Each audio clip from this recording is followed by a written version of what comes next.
Welcome, if you dare, to the Dark Knight story. नमस्कार दोस्तों। हर school में एक बेल होती है जो पीरियड शुरू और ख़त्म होने का इशारा देती है। लेकिन अगर वही बेल खुद फैसला करने लगे कि कौन जाएगा और कौन रुकेगा। ये कहानी है एक ऐसे स्कूल की जहां एक क्लासरूम है नंबर 7 और वहां छुट्टी सबको नहीं मिलती। स्कूल का वो क्लासरूम जहां बेल बजती रहती है। आइए दोस्तों, देर ना करते हुए कहानी को आगे बढ़ाते हैं। पुराने सरकारी स्कूल की तीसरी मंजिल पर एक क्लासरूम था, नंबर 7। वहाँ एक अजीब बात थी, बेल। स्कूल की छुट्टी की बेल नीचे ऑफिस के पास लगी थी, लेकिन क्लासरूम 7 में भी वही आवाज़ गूंजती रहती थी, बिना तार, बिना स्पीकर, बस अचानक ट्रिन ट्रिन। नई क्लास थी, बच्चों को चेतावनी दी गई थी, क्लास 7 में आखिरी पीरियड मत रुकना। लेकिन किसी ने नहीं बताया क्यों।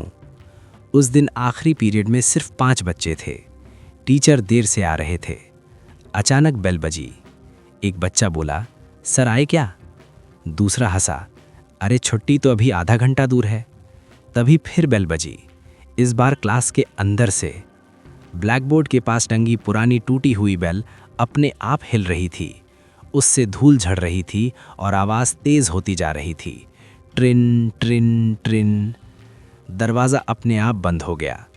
खिड़कियों से हवा नहीं, फुसफुसाहट आने लगी।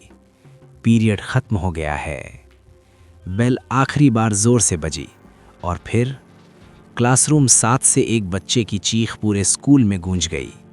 उसके बाद से क्लास 7 में हर पीरियड के बाद बेल बजती है, लेकिन अंदर कोई नहीं होता। अगले दिन स्कूल खुला। क्लासरूम 7 पर ताला लगा था। प्रिंसिपल ने कहा, कल जो हुआ वो अफवाह है।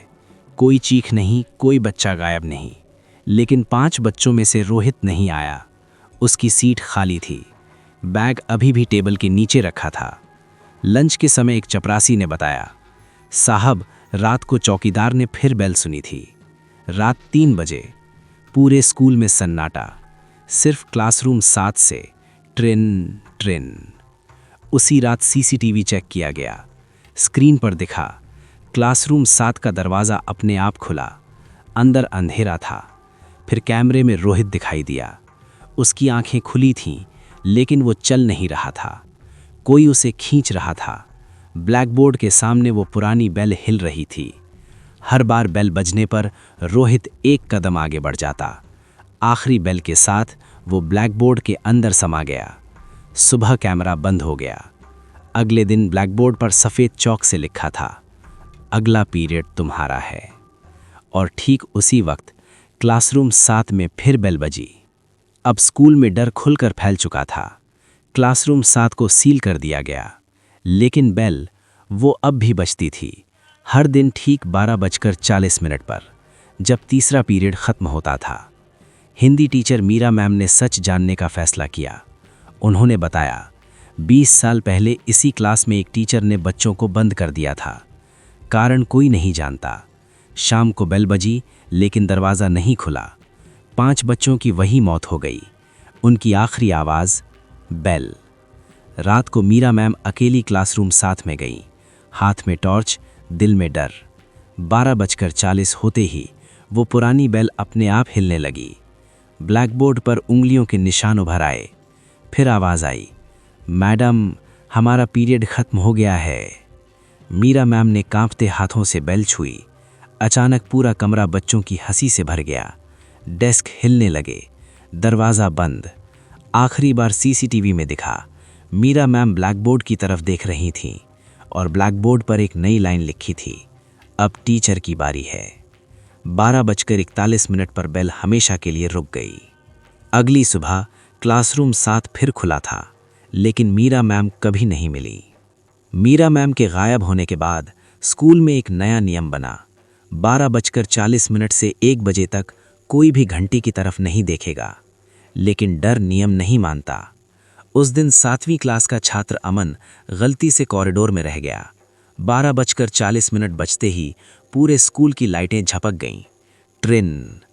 अमन जम गया। ये आवाज़ नीचे वाली बेल की नहीं थी।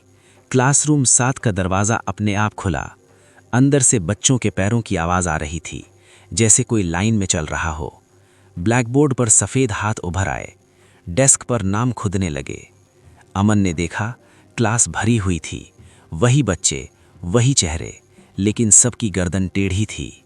एक बच्चा उठा और बोला, आज टेस्ट है। पुरानी बेल जोर से बजी। अमन चिल्लाया और भागा। पीछे से आवाज़ आई, जो पीरियड छोड़ता है वो अगला बनता है। शाम को अमन घर पहुंचा। सबने राहत की सांस ली, लेकिन रात 12:40 पर उसके कमरे में वही आवाज़ गूंजी, ट्रिन ट्रिन, और उसकी दीवार पर लिखा था, कल स्कूल ज़रूर आना। अमन अगले दिन स्कूल नहीं गया। उसकी माँ ने कहा, रात भर बुखार में बड़बड़ाता रहा। Bell bell. 12:40 पर स्कूल में फिर सन्नाटा छा गया। क्लासरूम 7 के बाहर अमन का बैग रखा था। प्रिंसिपल का चेहरा पीला पड़ गया। दरवाज़ा खोला गया। अंदर सभी बेंच भरी थीं। बीच वाली लाइन में अमन बैठा था। आंखें खुली, लेकिन पलकें नहीं झपक रहीं।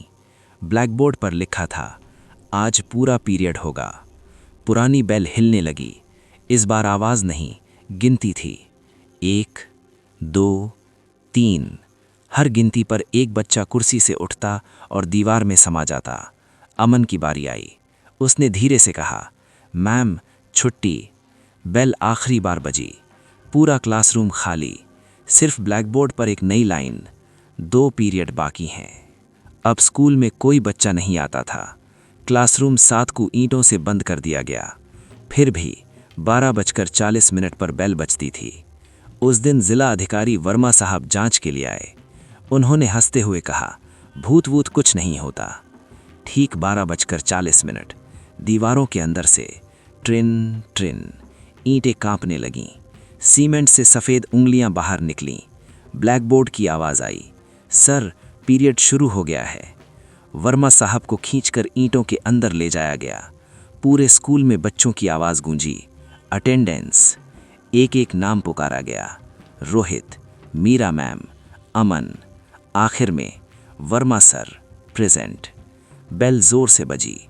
अगले दिन दीवारें बिल्कुल ठीक थीं। सिर्फ क्लासरूम 7 के बाहर चौक से लिखा था, आखिरी पीरियड कल है। अगले दिन 12:40 से पहले ही स्कूल के गेट अपने आप बंद हो गए। आसमान पीला था, हवा में चौक की बदबू। क्लासरूम 7 की दीवारें अपने आप गिर गईं। कमरा फिर वैसा ही था जैसा 20 साल पहले था। बेंच भरी हुई थीं। बच्चे सीधे बैठे थे, आंखें आगे, सांस नहीं। ब्लैकबोर्ड पर वही पुराना टीचर खड़ा था। उसके हाथ में लकड़ी का स्केल, चेहरा धुंधला। उसने कहा, आज आखिरी पीरियड है। जो बेल के साथ रुका वो आज़ाद। बेल हिलने लगी। एक एक करके जो बच्चे डर के बावजूद बैठे रहे वो धुएं में बदलकर गायब हो गए। आखिर में सिर्फ वो टीचर बचा। बेल आखिरी बार बजी। टीचर चीखा, छुट्टी मत दो। ब्लैकबोर्ड टूट गया। बेल ज़मीन पर गिरी और शांत हो गई। 12:41। स्कूल बिल्कुल सामान्य था। क्लासरूम 7 अब स्टोर रूम था। लेकिन आज भी अगर कोई बच्चा पीरियड छोड़कर भागता है तो उसके कान के पास हल्की सी ट्रिन आवाज़ सुनाई देती है। दोस्त, क्लासरूम 7 अब बंद है, बेल टूट चुकी है, लेकिन डर कभी रिटायर नहीं होता, क्योंकि हर स्कूल में कोई ना कोई पीरियड अधूरा रह ही जाता है।